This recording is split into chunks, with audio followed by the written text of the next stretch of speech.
जी ने इतना सरल बोले, आपको अपने में राम राज्य लाना है। आप देख रहे हैं, आप अपने गांव में नहीं ला सकते, घर में नहीं ला सकते, जिला में नहीं ला सकते, अपने आप में लाइए। तो बोले क्या काम करना पड़ेगा?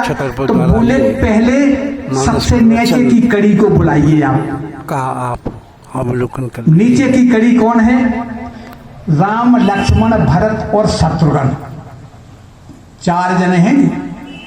तो नीचे की कड़ी हो गई, जैसे नीचे की कड़ी यहाँ कलेक्टर वगैरह हो गए, कलेक्टर एसपी हो गए, ऐसी नीचे की कड़ी हो गई शत्रुघ्न महाराज। तो पहले आप शत्रुघ्न को बुलाइए अपने अंदर। तो शत्रुघ्न क्या है? वो शत्रुओं का नाश करते हैं, शत्रु दमन है वो, यानी शत्रुओं का नाश करना। तो हमारे अंदर कौन से शत्रु हैं? बोले काम, क्रोध, लोभ, मोह, मत्सर, ये तमाम शत्रु हमारे इस यहां विराजमान हैं। तो इनके नाश करने के लिए बोले शत्रुघ्न जी को बुलाइए, ये नाश कर देंगे। तो बोले शत्रुघ्न जी कैसे आएंगे? पहले कैसे नाश कर पाएंगे? पहले उनकी शक्ति को बुलाइए, शत्रुघ्न की शक्ति को बुलाओ, संगे पहले बुलाओ। तो शत्रुघ्न की शक्ति कौन है? उनकी सुत कीर्ति।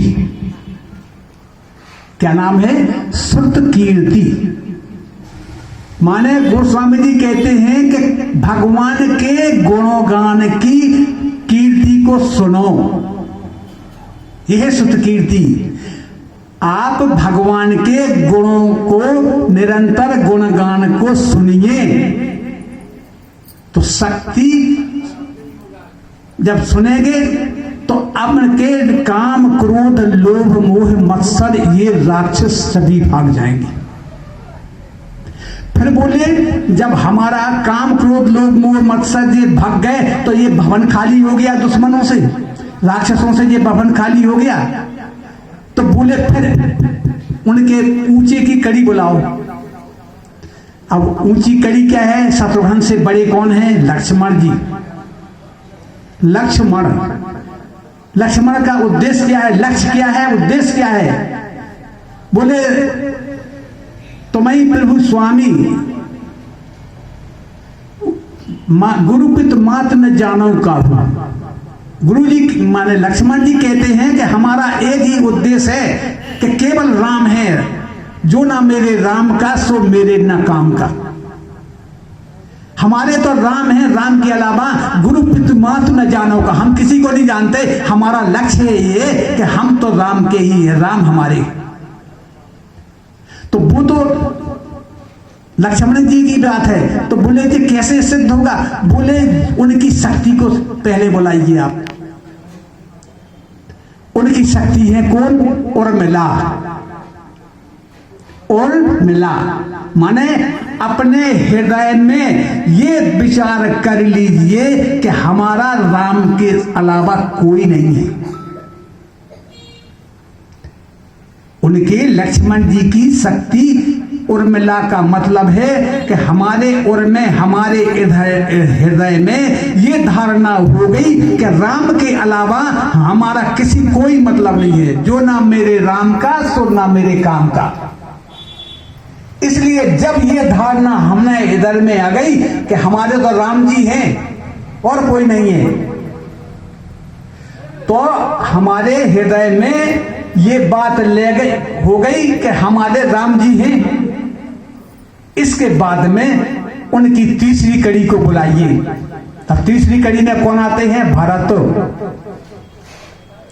भरत जी जो है तीसरी पायदान पे है। तो भरत जी का काम क्या है कि विश्व भरण पोषण कर हुई, इस सारे संसार के भरण पोषण का काम भरत जी करते हैं। और भरत प्रेम की मूर्त हैं, राम की प्रेम से भरत मूर्ति बनी है। तो बोले भरत जी ये काम कब करेंगे? बोले इनकी शक्ति को बुलाओ। उनकी शक्ति का नाम है मांडवी, अर्थात ब्रह्मांड। माने हमारे पूरे शरीर में रोम रोम में भगवान के प्रेम भर जाए, क्योंकि प्रेम की मूर्ति है ये, राम मूर्ति ये प्रेम मूर्ति के बने हुए हैं। तो बोले कि ये प्रेम मूर्ति, प्रेम ही हमारे पूरे शरीर में, रोम रोम में भगवान के प्रति प्रेम हो गया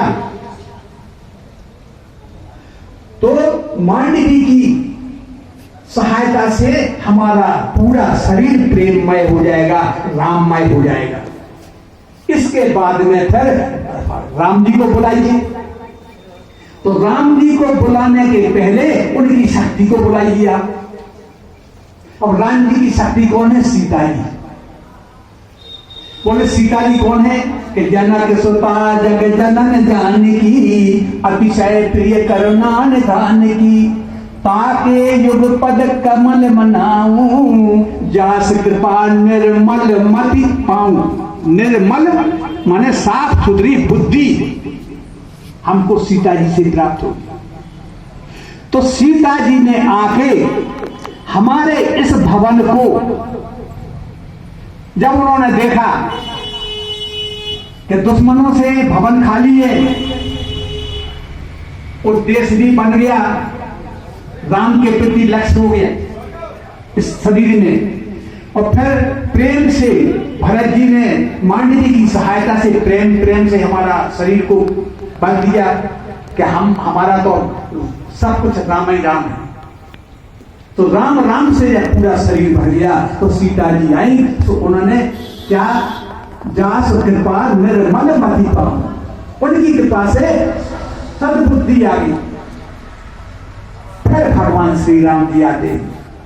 तो गोस्वामी जी कहते हैं कि जब मंगल भवन, अब हमारा भवन कैसा हो गया? मंगल हो गया ना।